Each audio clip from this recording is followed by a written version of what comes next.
기도하겠습니다. 사랑과 자비가 풍성하신 하나님 아버지, 오늘 이 시간 세상의 무거운 짐과 저마다의 고난을 안고 주님의 보좌 앞에 나아갑니다. 우리의 마음은 상하고 때로 갈 바를 알지 못해 방황하지만 이 자리가 주님의 위로와 능력을 경험하는 자리가 됨을 믿습니다. 세상의 헛된 위로나 인간의 지혜가 아닌 오직 주님의 말씀만이 우리의 영혼의 닫히됨을 믿게 하여 주옵소서.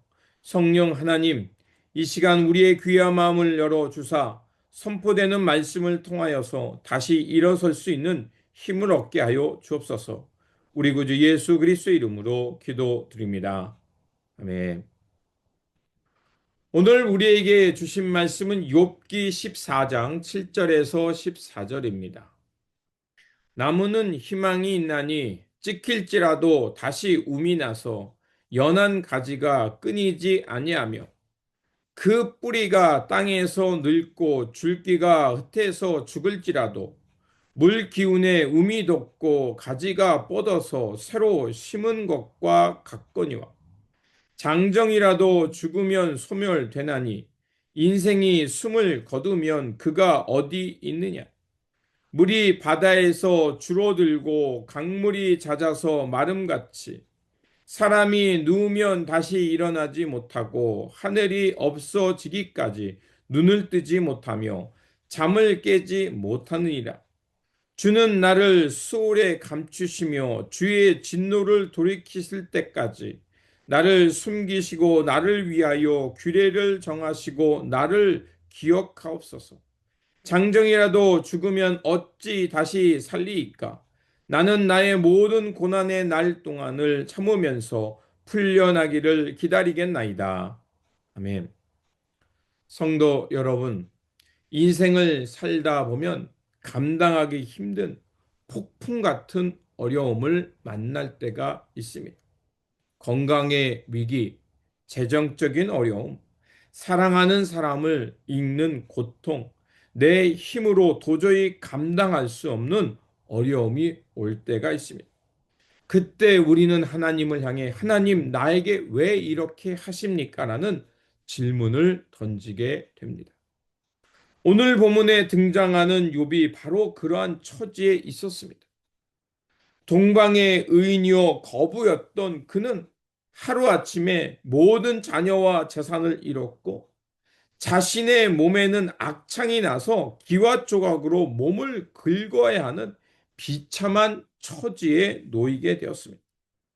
설상가상으로 가장 가까운 친구들은 위로를 하러 왔다가 이제 욥과 논쟁하면서 결국 욥에게 내가 뇌 죄를 지어서 이런 벌을 받는다라고 정죄의 말을 듣게 되었습니다. 끝없는 절망의 한복판에서 욥은 어떠한 마음으로 하나님을 바라보았는지 말씀을 통해 함께 나누고자 합니다. 첫 번째로 고난 앞에서 철저한 정직함이었습니다. 오늘 본문 1절에서 욥은 인생을 향하여 이렇게 탄식합니다.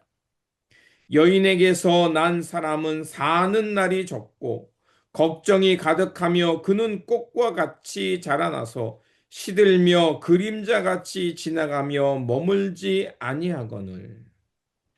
욥은 자신의 고통을 미사역으로 포장하지 않았습니다. 아프면 아픈 대로, 괴로우면 괴로운 대로 하나님 앞에 그대로 자신의 감정을 쏟아 놓았습니다. 이것이 바로 욥의 정직함입니다.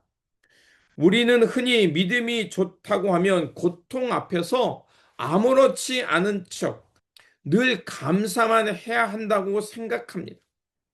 하지만 진정한 믿음은 하나님 앞에서 나의 솔직한 감정을 그대로 토로하는 것입니다. 나의 약함과 한계를 그대로 인정하고 인생의 허무함과 괴로움을 하나님 앞에 들고 나아가 부르짖는 것이 바로 진정한 신앙의 시작임을 기억해야 할 것입니다. 욥은 하나님 앞에서 자신의 아픔을 정직하게 대면하며 그 아픔을 하나님 앞에 내려놓았습니다. 두 번째로 죽음을 넘어서는 믿음입니다. 이어지는 말씀에서 욥은 인간의 유한함을 나무에 비유합니다. 나무는 찍힐지라도 다시 움이 돋아나지만 인간은 한번 죽으면 장사되고 다시 깨어나지 못하는 것과 같다라고 말을 합니다. 인간적인 눈으로 볼 때 죽음은 완벽한 절망이자 끝이었습니다. 그러나 욥의 위대함은 바로 그 죽음의 문턱에서 하나님을 향한 신뢰를 거두지 않았다는 점에 있습니다. 13절에 주는 나를 수월에 감추시며 주의 진노를 돌이키실 때까지 나를 숨기시고 나를 위하여 기한을 정하시고 나를 기억하옵소서. 욥은 지금 당장 하나님의 진노로 인해 자신이 죽은 그 무덤같이 내려갔지라도 하나님께서는 자신을 영원히 버려두지 아니하시고 기한을 정하셔서 결국에는 기억해 주실 거라고 믿고 고백하고 있습니다. 죽음조차도 하나님의 주권 아래에 있으며 하나님의 사랑과 공의는 죽음보다 강하다는 것을 고백하고 있는 겁니다. 세 번째로 절망의 끝에서 붙잡는 하나님에 대한 소망입니다. 마침내 욥은 15절에서 위대한 소망의 확신을 선포합니다. 주께서는 나를 부르시겠고 나는 대답하리이다. 주께서는 주의 손으로 지으신 것을 아껴 보시겠나이다 라고 말을 합니다. 인간의 모든 생명이 끊어지고 절망만 남은 것 같은 그 순간 욥은 하나님께서 자신을 다시 부르실 날을 바라봅니다. 왜냐하면 하나님은 자신이 손으로 지으신 피조물을 결코 외면하지 않는다는 것, 포기하지 않는 분이라는 것을 기억하기 때문입니다. 주님이 나를 아끼시기에 비록 지금은 고난 중에서 나를 낮추시지만 반드시 회복시키시고 나를 만나 주실 거라는 소망을 그는 잊지 않았던 겁니다. 이 소망은 훗날 예수 그리스도의 부활을 통해 우리에게 더욱 선명하게 성취되었습니다. 욥이 희미하게 바라보았던 그 죽음 너머의 소망이 오늘 우리에게는 부활의 산 소망이 되는 줄 믿습니다. 성도 여러분, 지금 고난의 고터널을 지나고 계십니까? 욥처럼 하나님 앞에 정직하게 이 아픔을 가지고 나아가시기 바랍니다. 체면을 차리며 숨기지 말고 있는 그대로 아픈 그대로 하나님 앞에 쏟아내시기를 바랍니다. 그리고 우리가 기억할 것은 우리 육신은 쇠해지고 현실은 막막할지라도 우리를 지으신 하나님은 우리를 눈동자처럼 아끼신다는 것입니다. 죽음마저도 가로막을 수 없는 하나님의 사랑이 우리를 붙들고 계심을 믿습니다.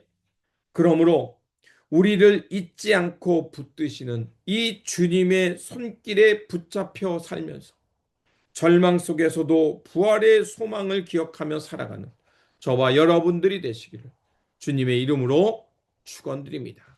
기도하겠습니다. 신실하신 하나님 아버지, 오늘 욥의 고백을 통해 고난 속에서도 부활의 소망을 갖게 하시니 감사드립니다. 우리가 고통 속에서 억지로 괜찮은 척 숨기진 것이 아니라 욥처럼 주님 앞에 정직하게 우리의 연약함을 고백하는 용기를 주옵소서. 인생의 밤이 깊어 아무것도 보이지 않을 때조차도 죽음 넘어 역사하시는 하나님의 주권과 부활의 소망을 바라보게 하여 주옵소서. 우리를 지으셨고 우리를 아끼시는 주님의 마음을 깨닫게 하여 주시고 주님의 위로의 음성을 듣고 부활의 소망으로 승리하며 살아가는 우리의 삶의 자리가 되게 하여 주옵소서. 우리를 절망 가운데 지키시고 보호하시며 생명의 길로 인도하여 주시는 우리 구주 예수 그리스도의 이름으로 기도드립니다. 아멘.